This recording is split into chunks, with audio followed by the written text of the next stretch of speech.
Alright, 232 through 13 extended haul trains. Railroad may be permitted to move the train up to, but not exceeding 1,500 miles between brake tests and inspection if the railroad designates a train as extended haul train in the order of the railroad to designate a train as an extended haul train. All of the following requirements must be made. The railroad must designate the train in writing with the FRA Associated Administrator with the safety. The designation must include the following: the train identification symbol with the identification of the location where the extended haul train will originate and description of the trains that will be operated with extended haul trains from those locations. The origination and destination point of the train, the type and types of equipment the train will haul, the location where all the train braking and mechanical inspections and testing will be performed.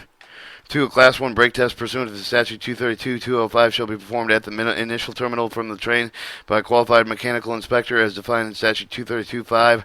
A freight car inspector pursuant to Part 215 of this chapter shall be performed at the initial terminal for the train shall be performed by an inspector designated under Statute 215.11 of this chapter.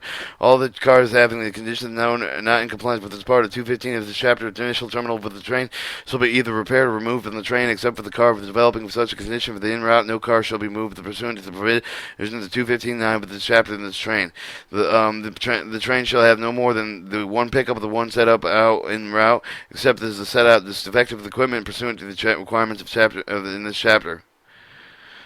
Alright, the cars are added to the train en route which shall be inspected pursuant to the requirements contained in paragraphs A2 through A5 of the section and location where they are to be added to the train. Cars set out with the train en route which shall be inspected pursuant to the requirements contained in the paragraph A6 of the section at the location where they are set out with the train. In order to extend the haul of the train to proceed beyond 1,500 miles, the following requirements shall be met.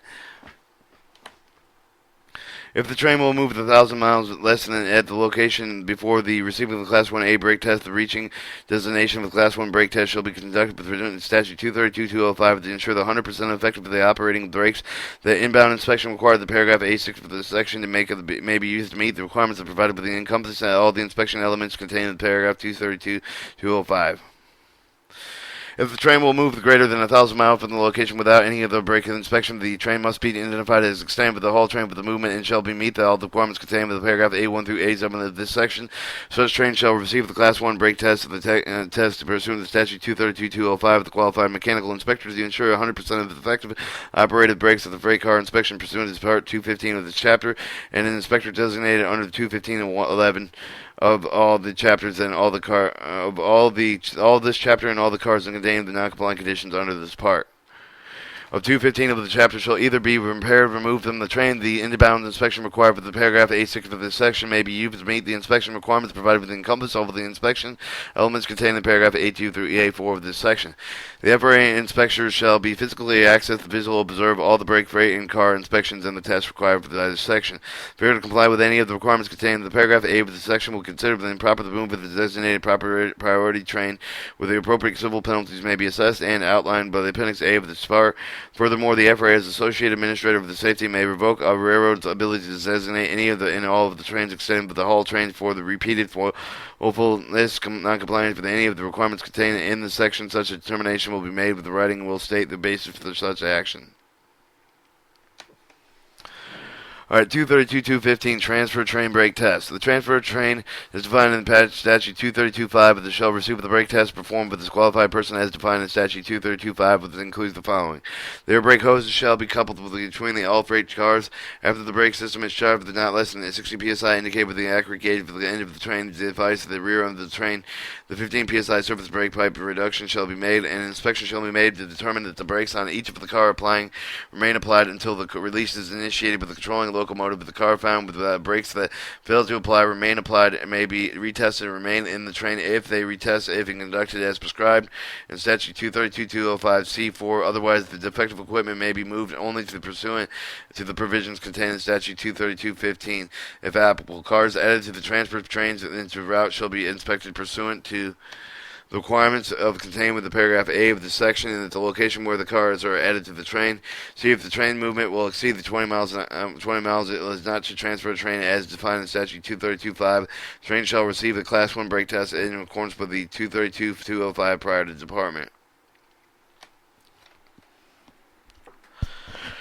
All right, 232-217 train brake testing conducted using yard air. When the train air brake system is tested with the yard air source, the engineer brakes valve, the suitable testing device shall be reused to provide any of the increase of reduction brake pipe the air pressure but the same and the slower rate as the engineer brake valve. The yard air test device must be connected at the end of the train block of the car as well as the nearest of the controlling locomotive. However, if the railroad adopts and complies with the written procedures ensuring the potential of the overcharge conditions to the train brake system is avoided, the yard air testing device may be connected to the other than the end of the nearest of the controlling locomotive, except as provided within the section. When the yard is used, then the train air of the brake system must be charged and tested and prescribed in Statute 232-205C. When practical, should be kept in the charge until the railroad motive power is coupled to the train, after in which the Class 3 brake test shall be performed as prescribed in Statute 232-211. If the cars are off the air more than 4 hours, the cars shall be retested in accordance with Statute 232-205C and through C through 5, C through F. Sorry.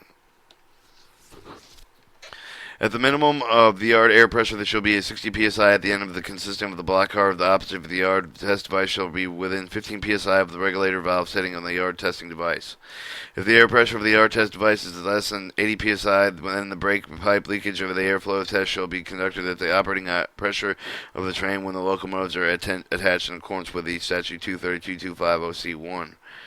Mechanical yard air testing device of the gauge shall be calibrated every 92 days. Electronic yard test device gauge is calibrated annually. Mechanical electronic yard air testing device gauge shall be calibrated so that they are accurate within plus or minus 3 psi. If you use the test of the train, the yard air with the test device, any yard of the testing equipment shall be accurate with the function as intended. 232-219 double heading in the helper services. When more than one locomotive is attached with the train, the engineer of the controlling locomotive shall operate with the brakes in case it will become necessary to the control locomotive to give the control of the train short with the destination of the train. The Class 3 brake test pursuant to Statute 232-211 shall be made to ensure that the brakes are operative from the automatic brake valve of the locomotive taking the control of the train. When one or more helper locomotives are placed in the train, the visual inspection shall be made on each of the helper locomotive brake system to determine if the brake system operates as an intended response at 20 psi reduction initiated with the controlling locomotive of the train, and the helper locomotive with the unoperated ineffective brakes shall be repaired prior to the use of the removed from the train. If the helper locomotive utilizes the helper link device of the similar technology, the locomotive device shall have to be equipped and designed and maintained as follows. The locomotive engineer shall be notified of the distinctive alarm of any loss of a communication between the device of the two-way end of the train is more than 25 seconds. A method to reset the device shall be provided within the cab of the helper locomotive that can be operated from the engineer's usual position during the operative variation of the locomotive. Alternately, the helper locomotive of the device shall be equipped with the means to automatically reset the device that provided with the automatic reset occurs when the period of time permitted for the manual reset device of the device. And the device shall be tested for the current accuracy and calibrated with the necessary according with the manufacturer's specification procedures every 365 days. This shall include the testing radio frequency modulation and the device, and the legible record of the date and location of the last test of the calibration shall be maintained with the device.